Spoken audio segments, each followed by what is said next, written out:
आज की वीडियो में हम देखेंगे basic structure of C language. C language की कोडिंग हम VS code, visual studio code पे करेंगे। आप ऑनलाइन जीडीबी, वीएस कोड या किसी भी प्लेटफॉर्म पे इसकी कोडिंग कर सकते हैं। तो सबसे पहले हम लिखने वाले हैं basic structure of C language. Basic structure C language. देखिएगा, जब भी कभी हम इस तरीके से दो फॉरवर्ड स्लैश को लगाते हैं, उसके बाद हम जो भी कुछ लिखेंगे वो हमारे सी लैंग्वेज के कंपाइलर द्वारा रीड नहीं किया जाएगा। इसलिए हम इसको कहते हैं कमेंट करना। ये कोई कोड नहीं है, इसको सी लैंग्वेज द्वारा, कंपाइलर द्वारा रीड नहीं किया जाता है।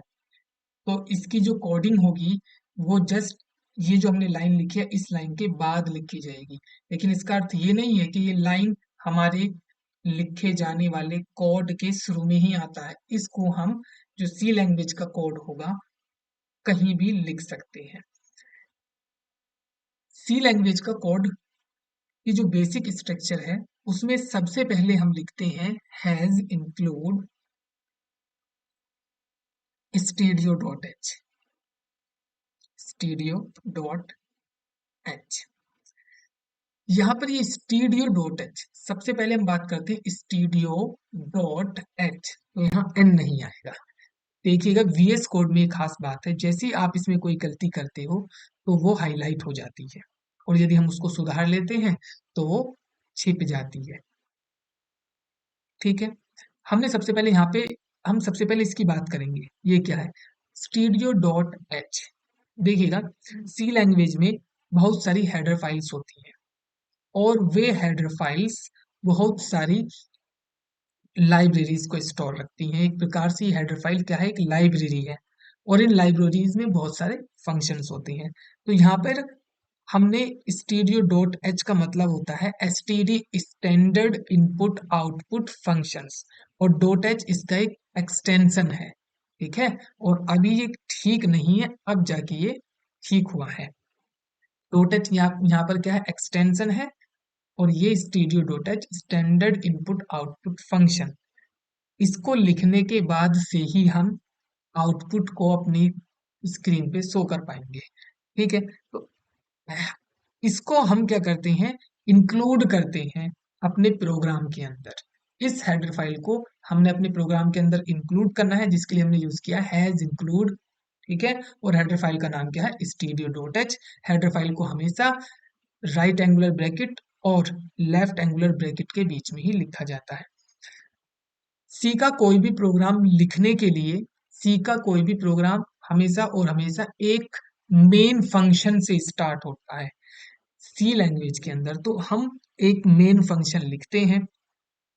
अब उस मेन फंक्शन को लिखने से पहले हमें उसको रिटर्न टाइप देना होता है। तो यहाँ पर हम रिटर्न टाइप इंट लेंगे। इंट क्या है? यहाँ पे रिटर्न डेटा टाइप, और main, main, main is the function का नाम। लेकिन ये फंक्शन कब कहलाएगा? ये फंक्शन तब कहलाएगा जब हम इसके बाद ये वाला ब्रैकेट लगा देते हैं, स्मॉल ब्रैकेट, और उसके बाद हम स्टार्ट करते हैं करली ब्रैकेट। ठीक है, ये क्या हुआ? ये हुआ हमारा मेन फंक्शन। इंट हुआ रिटर्न डेटा टाइप, मेन हुआ फंक्शन का नाम, और यहां से लेके यहां तक की ये हुई फंक्शन की बॉडी। इस तरीके से ये हुआ हमारा बेसिक स्ट्रक्चर।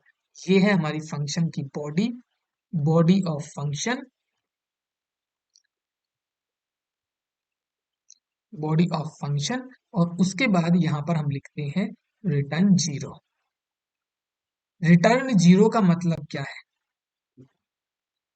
रिटर्न 0, ये जो इंट है, इंट को हम कहते हैं रिटर्न डेटा टाइप। इसका मतलब क्या हुआ कि इस फंक्शन के अंदर जो भी हमने लिखा है वहां से कोई इंटीजर वैल्यू रिटर्न होगी, तो वो इंटीजर वैल्यू हम यहाँ पे 0 को रिटर्न कर रहे हैं। ठीक है, और इसका ये अर्थ भी निकाला जाता है कि हमारे प्रोग्राम में अब तक कोई भी एरर नहीं है, फाइनली हमारा प्रोग्राम करेक्ट है, और then return 0. So this is the basic structure of C language. In the next video we will discuss how we print our first C program.